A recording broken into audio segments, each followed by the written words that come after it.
Ela matava sua filha lentamente por meio de remédios e tratamentos absurdos. Tudo isso para ter atenção. Conheça a história de Didi e Gypsy.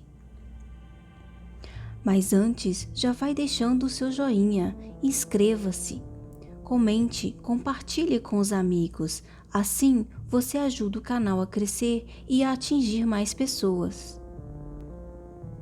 Claudine Blanchard, conhecida como Didi, nasceu no dia 3 de maio de 1967, em Check Bay, Louisiana, nos Estados Unidos. Era filha de Emma Price e Claude Price, irmã de outros 4 irmãos. Didi é descrita por seus familiares como sendo uma pessoa difícil desde a sua infância. Se algo não saísse como ela planejava, ela fazia as pessoas à sua volta pagarem por isso. Sempre manipuladora, Didi começou a roubar a família e a distribuir cheques fraudados em várias cidades enquanto fazia compras. Esse comportamento fez com que fosse procurada pela polícia durante um tempo e, por causa disso, sua família resolveu se afastar de Didi. Durante um tempo da vida de Didi, ela se dedicou ao ofício de auxiliar de enfermagem, momento que passou a aprender sobre doença e termos técnicos que seriam muito úteis mais tarde. Em 1990, Didi conheceu Rod Blanchard. Eles tiveram um caso que acabou fazendo Didi engravidar. Ela tinha 24 anos nessa época e Rod 17. E mesmo ele sendo menor de idade, eles se casaram. Gypsy Rose Blanchard nasceu no dia 27 de julho de 1991, em Golden Meadow, Louisiana, nos Estados Unidos. Seu nome é composto porque Didi gostava do nome Gypsy e Rod era fã do Guns N' Roses. Pouco tempo depois do nascimento de Gypsy, Rod decidiu terminar o casamento, pois, segundo ele, se casou pelos motivos errados, além de ter feito essa escolha com apenas 17 anos. Então, após a separação, Didi foi morar na casa de sua mãe, Dona Emma, e as duas passaram a criar Gypsy. Porém, esse foi o problema.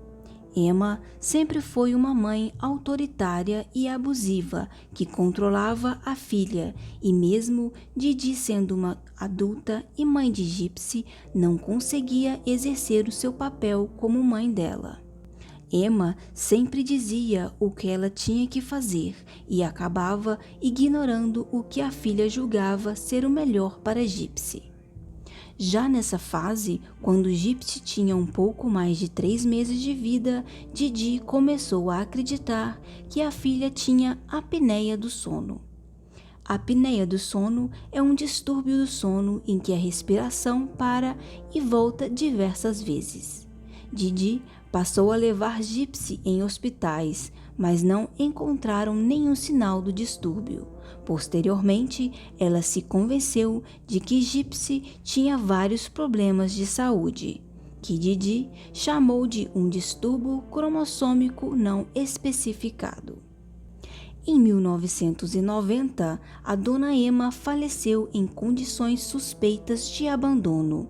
Ainda que Didi morasse com a mãe, a família suspeitou, porque foi descoberto mais tarde que Didi não alimentava Dona Emma há dias. Ela estava doente e acamada, então dependia da filha para realizar todas as necessidades essenciais de sua subsistência. Foi depois da morte de sua mãe que Didi passou a reproduzir todo tipo de abuso que ela sofria em Gypsy, de forma possessiva, que com o tempo só piorou. Quando Gypsy tinha 7 anos, sofreu um pequeno acidente enquanto andava na motocicleta de seu avô. ela sofreu uma fricção no joelho, mas Didi jurou que os médicos a mandaram andar em cadeiras de roda. Depois disso, Didi nunca mais deixou Gypsy andar publicamente. Gypsy passou a participar de jogos especiais como Olimpíadas, que hoje em dia chamamos de Jogos Paralímpicos, e Rod sempre acompanhava a filha nesses eventos. Em 2011, quando Didi afirmou que Gypsy tinha 8 anos, mas na verdade ela já tinha 10, ela foi nomeada Rainha Honorária de Crewe de Mid-City, um desfile infantil realizado durante o Mardi Gras em Nova York. Gypsy só estudou até a 2ª série e depois disso estudava em casa com sua mãe. Isso aconteceu porque Didi afirmava que a doença da filha era muito grave e que ela deveria estar sempre juntas. Apesar de Didi afirmar que ensinava a filha em casa, Gypsy só aprendeu a ler por conta própria, através dos livros de Harry Potter. Depois de um tempo, Didi foi morar na casa de seu pai, porque não conseguia se manter sozinha e cuidar de Gypsy. Moravam elas, o Sr. Cloud e sua esposa, madrasta de Didi. Na época, Didi acabou sendo presa por conta das fraudes que sempre cometeu com os cheques. Ficou alguns meses cumprindo pena e logo retornou para a casa de seu pai. Enquanto morou lá, tratava de envenenar sua madrasta com herbicida. A família sempre suspeitava, mas nunca conseguiu confirmar, até que Didi decidiu se mudar com Gypsy para Slidell, também em Louisiana, e a saúde de sua madrasta voltou ao normal pouco tempo depois. Em Slidell, Didi e Gypsy viveram em habitações públicas e Didi pagava as contas com o valor da pensão alimentícia de Rod e com a assistência pública que ela conseguiu devido às supostas condições médicas de Gypsy. Elas passaram a maior parte do tempo visitando especialistas em busca de tratamentos para as doenças que Didi afirmava que a filha tinha.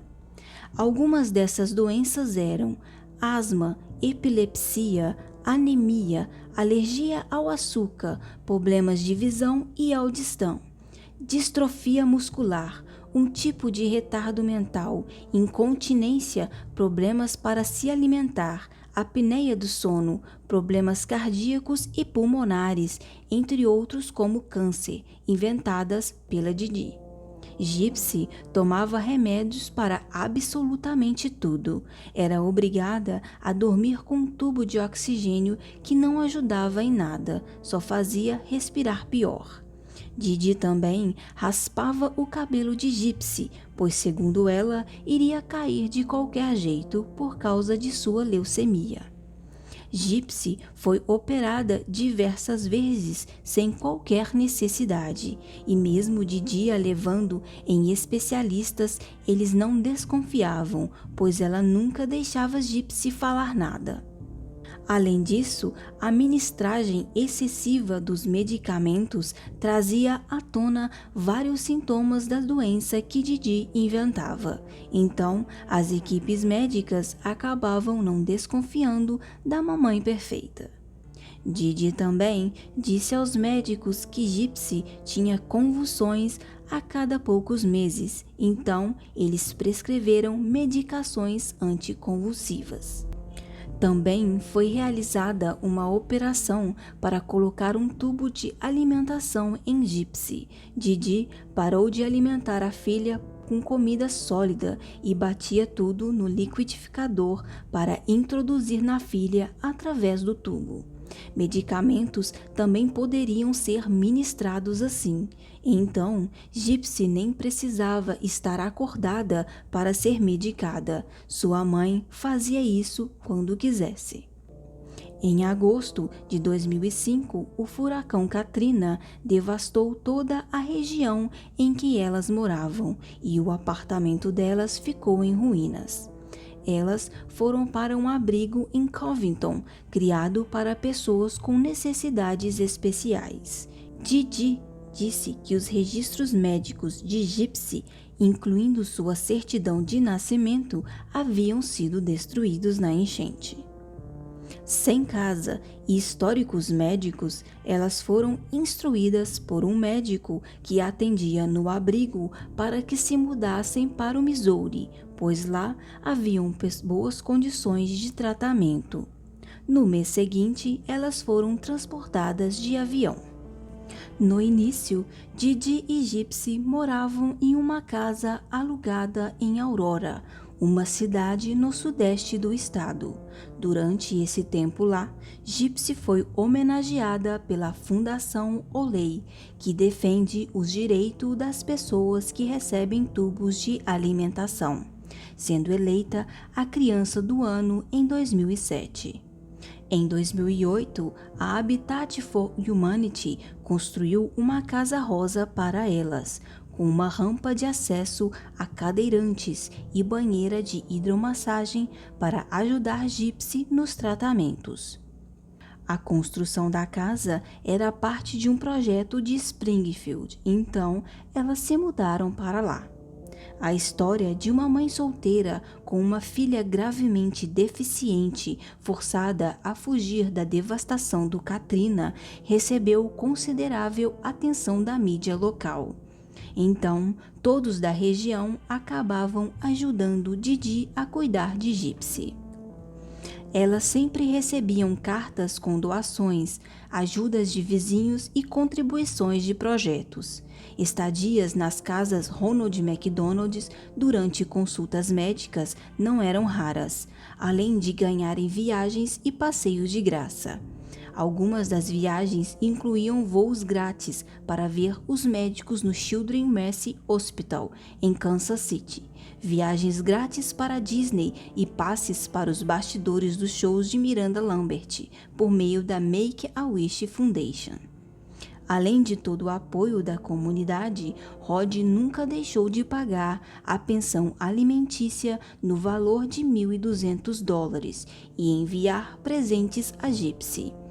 Ele também sempre ligava para falar com Gypsy, mas Didi nunca permitia, e isso fez com que Gypsy acreditasse que seu pai não a amava e considerava que só tivesse a mãe. Rod também tentou marcar visitas com a filha, que Didi jamais permitiu. Para Gypsy, ela sempre dizia que o pai era um viciado em drogas, que nunca aceitou os problemas de saúde da filha e por isso havia se divorciado e não pagava a pensão. Gypsy nunca teve amigos. Sua mãe a mantinha trancada dentro de casa. Ela não podia ter uma conta no Facebook, era infantilizada, privada de andar, comer, estudar, ser uma pessoa comum. A voz de Gypsy era fina e prejudicada por conta de uma cirurgia na garganta que ela fez sem precisar quando era pequena. Depois foram retiradas suas glândulas salivares. A falta de glândulas salivares, juntamente com os efeitos colaterais da medicação anticonvulsiva que ela recebeu, causou cárie nos dentes de Gypsy, e em decorrência desses problemas dentários, Didi mandou arrancar quase todos os dentes da boca da menina. Então, ela ficou banguela por um tempo até ganhar dentaduras. Além disso, tubos foram implantados em seus ouvidos para controlar as inúmeras infecções de ouvido que surgiam por conta da falta de imunidade causada pela grande quantidade de medicamentos que ela tomava. Em todas as consultas médicas, entrevistas e aparições em público, Didi segurava a mão de Gypsy, e essa mão sempre era apertada quando Gypsy falava demais. Era dessa forma que Didi a manipulava em público, sem parecer abusiva ou violenta. Mas a verdade era que Gypsy foi abusada de muitas formas pela mãe. Didi a isolou o quanto pôde, fez o mundo da filha ser aquela casa rosa e a fez acreditar que a única pessoa em sua vida era ela. Didi foi ficando cada dia mais obcecada e à medida em que Gypsy ia ficando mais velha, era mais difícil de acreditar em tudo que a mãe dizia. Gypsy odiava a falta de liberdade, odiava o seu cabelo raspado, odiou quando a mãe ordenou que arrancassem seus dentes. Ela soube na cadeira do dentista que isso aconteceria. Ela não tinha qualquer autonomia sobre o seu próprio corpo. Ela sequer sabia a sua real idade. A vida dela era uma grande e cruel mentira inventada por sua mãe. Em praticamente todo o tempo, Gypsy usava bonés, chapéus e perucas para esconder seu cabelo raspado. Ela só podia assistir desenhos e era fascinada por princesas da Disney. Essa era sua única referência de amor romântico. E mesmo que por pelo menos 15 anos Gypsy não tenha tido certeza de sua idade, ela começou a sentir vontade de conhecer outras pessoas, fazer amigos, arrumar namorados, passear sem a mãe. Mas Didi nunca deixava, dava desculpa das doenças e da idade, pois sempre mentiu e infantilizou a filha. Mas em 2011, numa convenção de ficção científica e fantasia, Gypsy começou a se misturar na multidão e se afastar da mãe. Elas sempre iam a eventos de cosplay, porque Gypsy amava se fantasiar e usar perucas, e nesse ano ela conheceu um amigo que a convenceu a criar uma conta no Facebook escondido para continuarem conversando. Gypsy fez isso e acabou contando alguns segredos. Ela contou que sabia andar e que a mãe a maltratava. Esse amigo disse a ela que ela poderia morar com ele, então ela fugiu para a casa dele. Cerca de 4 horas depois, Didi já havia encontrado sua filha.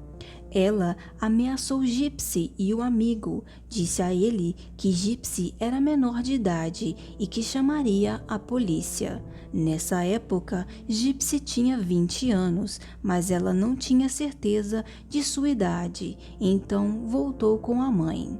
Chegando em casa, Didi quebrou o notebook a marteladas. Ameaçou Gypsy, dizendo que quebraria as mãos da filha com o martelo da próxima vez, e a algemou a filha na cama por 2 semanas como punição. Gypsy contou posteriormente que a mãe prendeu suas mãos com as algemas e prendeu as algemas na cama com uma coleira de cachorro. Ela ficou lá por 2 semanas. Esse castigo passou a ser usado sempre que Gypsy fazia algo que não agradasse Didi. Gypsy também apanhava com cabides de roupa. Após a fuga, Didi entrou com um pedido de interdição da filha, alegando que ela era mentalmente incapaz de responder por seus atos. Nessa altura, Didi desconfiava ter 18 anos. Ela foi obrigada a assinar e Didi continuou falando por ela. O Dr. Bernardo Flasterten, um médico neurologista que atendeu Gypsy em Springfield, suspeitou de seu diagnóstico de distrofia muscular. Ele pediu ressonâncias magnéticas e exames de sangue que não encontraram anormalidades. O doutor depois disse que uma pessoa que não andava tanto tempo como Gypsy não deveria mais ter massa muscular nos membros inferiores e completou dizendo: "Não vejo nenhuma razão para ela não andar." Para confirmar a suspeita, ele entrou em contato com os médicos de Gypsy de Nova Orleans e soube que a biópsia muscular original de Gypsy tinha dado negativo e que Didi havia relatado que todos os registros de Gypsy tinham sido destruídos pela inundação. O Dr. Bernardo suspeitou da possibilidade de síndrome de Munchausen por procuração. e escreveu observações nos registros médicos da Gypsy. Didi acabou tendo acesso a esses registros e parou de levar Gypsy ao consultório do doutor. A síndrome de Munchausen por procuração é um tipo de abuso infantil, em que um dos pais, geralmente a mãe, simula sinais e sintomas na criança com a intenção de chamar atenção para si. Para alguns especialistas, as causas vão além da necessidade de atenção. Ela pode estar relacionada com o prazer em enganar indivíduos considerados mais importantes e poderosos. O doutor acabou denunciando Didi ao serviço social. Esse, por sua vez, não encontrou nenhuma inadimplência de Didi em relação a Gypsy. Em 2018, numa entrevista ao BuzzFeed, Gypsy disse que acho que ela teria sido uma mãe perfeita para alguém que realmente estivesse doente. Em 2012, Gypsy conheceu Nicholas Kodejon, de Big Bend, Wisconsin, em um site de namoros cristão. Nick era autista com síndrome de Asperger e tinha um transtorno dissociativo de identidade. A síndrome de Asperger é um estado do espectro autista, geralmente com maior adaptação funcional. As pessoas com essa condição podem ser desajeitadas em interações sociais e ter interesses em saber tudo sobre tópicos específicos. Já o transtorno dissociativo de identidade é um transtorno caracterizado pela presença de 2 ou mais estados de personalidades diferentes. É geralmente associado a uma reação a trauma como forma de ajudar uma pessoa a evitar memórias ruins. Gypsy e Nick começaram a namorar à distância em segredo. Passavam horas da madrugada conversando, trocando fotos e segredos. Com 1 ano de namoro, Gypsy não conseguia mais mentir para Nick, então decidiu contar tudo para ele. Gypsy contava algumas coisas sobre o Nick para sua vizinha e única amiga. Didi sempre interferia na amizade delas e jamais deixou que estreitassem relações mais profundas do que apenas uma vizinha que Gypsy podia conversar às vezes. A relação de Nick e Gypsy era baseada em elementos do BDSM, que é um conjunto de práticas sexuais envolvendo bondagem, disciplina, dominação, submissão e sadomasoquismo. Gypsy disse posteriormente que ela não queria fazer aquilo, mas, como foi criada acreditando que deveria ser submissa aos homens, acabou cedendo. Ela também disse que, como nunca havia namorado, não tinha parâmetro para saber o que era certo ou errado, então sempre fazia o que Nick pedia, incluindo criar outras personalidades sexuais com ele. Como Gypsy tinha muitas perucas e fantasias, sempre mandava fotos eróticas para Nick com diferentes personalidades. Algumas das fotos incluíam armas brancas, como facas, posicionadas em seu pescoço, dando a ilusão de que Nick estivesse segurando a faca. Estranhamente, aquilo o excitava. Em 2015, depois de alguns anos de namoro, eles finalmente queriam se conhecer pessoalmente, e Gypsy queria contar a Didi sobre seu namorado. Então, eles bolaram um plano para que Nick fosse até Springfield para conhecê-la. Como Didi não permitia que Gypsy saísse, tivesse amigos ou uma vida social, não teria como Gypsy conhecer Nick desta forma. Ela então pensou que se o Nick as encontrasse por acaso no cinema, Didi não desconfiaria. Então, assim foi feito. Elas combinaram de ir ao cinema assistir Cinderela e Nick estava lá. Porém, Didi odiou aquele cara estranho, cercando as duas, inclusive a Gypsy, e ordenou que ele se afastasse. Ele saiu da sala de cinema e um tempo depois, Gypsy disse à mãe que iria ao banheiro. Eles se encontraram foram até o banheiro e tiveram relações sexuais pessoalmente pela primeira vez. Depois disso, Gypsy voltou para a sala de cinema e Nick voltou para sua cidade. Eles continuaram o namoro pela internet e Didi foi ficando cada vez mais violenta com Gypsy, até que Nick prometeu cuidar e proteger Gypsy de qualquer pessoa, inclusive de sua mãe. A partir daí, eles começaram a planejar o assassinato de Didi. Em junho daquele mesmo ano, Nick voltou para Springfield. No dia do assassinato, Gypsy e sua mãe estavam em uma consulta médica. Depois que eles voltaram para casa, Didi foi dormir.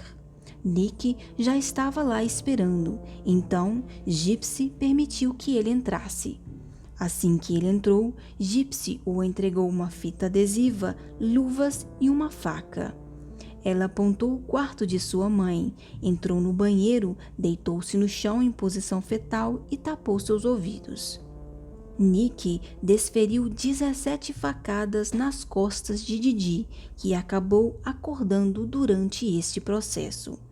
Ela gritou por socorro e pela Gypsy até ficar um silêncio total na casa. Gypsy contou posteriormente que as últimas palavras de sua mãe para ela foram: "Eu estou melhorando, não me machuque." Nick queria violentar Didi, mas Gypsy fez um acordo com ele.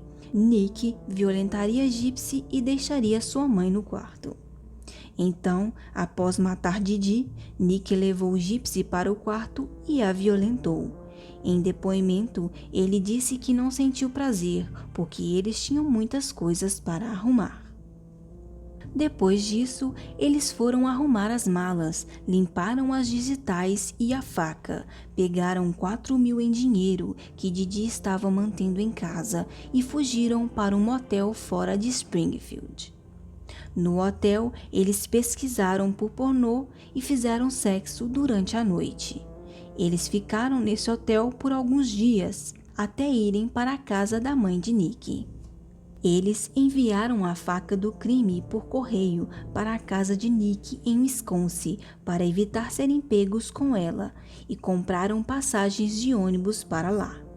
Várias pessoas testemunharam esse percurso do casal e notaram que Gypsy usava uma peruca loira e caminhava sem ajuda. No dia 14 de junho de 2015, Gypsy ficou preocupada com o cadáver da mãe largado na casa e queria que ele fosse encontrado de alguma forma. Então, ela e Nick pensaram em formas de chamar a atenção sem se comprometer. Porém, eles decidiram fazer uma postagem no Facebook de Didi e Gypsy. "Aquela vadia está morta." Rapidamente, os amigos comentaram achando que a conta teria sido hackeada. Como o objetivo não tinha sido atingido, Gypsy decidiu postar outra mensagem. "Eu cortei aquela porca gorda e violentei sua doce filha inocente." Imediatamente, as pessoas começaram a se mobilizar, a ligar e a olhar a casa. O carro estava na garagem, mas ninguém atendia à porta. A polícia foi acionada, mas não tinha um mandado para entrar na casa. Um vizinho acabou entrando, mas não viu nada de anormal. Pouco tempo depois, a polícia conseguiu entrar na casa e rapidamente encontraram o corpo de Didi na cama. A polícia rastreou o IP do computador que publicou a mensagem no Facebook e chegou até a casa de Nick. A Gypsy foi encontrada com ele, o que foi uma surpresa, pois todos acreditavam que ela estava em perigo e necessitando de seus remédios. Eles foram presos e interrogados. Ninguém acreditou quando ela apareceu bem e andando. De imediato, Nick confessou o crime, contou detalhes e disse que fez tudo por Gypsy. Ela, por sua vez, negou a autoria do crime, até a sua equipe de advogados descobrir seus registros médicos falsificados pela mãe. Didi passou de vítima a investigada. foi descoberta a fraude, as violências e todas as mentiras. Gypsy demorou a entender que sua mãe havia cometido vários crimes contra a própria filha. Ela não entendia que era uma relação extremamente abusiva. A pena de morte pelo assassinato de Didi foi imediatamente desconsiderada, tanto para Nick como para Gypsy, e o julgamento dos dois foi julgado separadamente em decorrência das circunstâncias. A família de Gypsy ficou aliviada com a morte de Didi. Seu pai conta que jogou as cinzas da filha na descarga e completou dizendo que ela teve o que mereceu. Nick foi julgado somente em fevereiro de 2019, pois precisou passar por inúmeros exames psiquiátricos, além de o julgamento ter sido adiado diversas vezes. Ele foi condenado à prisão perpétua, pois o juiz entendeu que foi ele quem iniciou todo o planejamento do assassinato. Gypsy assinou um acordo para cumprir 10 anos de prisão. Na aplicação dessa pena, foi levado em consideração todo o histórico de abuso que ela sofreu ao longo de toda a sua vida. Em 2024, ela terá a possibilidade de liberdade condicional. Gypsy está bem. Depois que foi presa, ela engordou, seus cabelos estão compridos e ela nunca mais teve problemas de saúde. Ela disse que se sente feliz por ter se livrado de sua mãe, mas não gostaria que ela estivesse morta. Que se ela soubesse que seu pai era um cara legal, teria ligado para ele e tudo teria sido diferente. O promotor do condado, Dan Peterson, chamou o caso de Gypsy de extraordinário e incomum. No final, Gypsy está mais livre presa do que quando estava nas mãos de sua mãe. Obrigada por assistir até o final. Comente o que você achou desse caso extraordinário. Comente também se existe algum caso que você gostaria de ver no canal. Eu vou adorar saber. Curta, comente e compartilhe. Inscreva-se no canal, assim você ajuda ele a crescer e a atingir mais pessoas. Um forte abraço e até a próxima!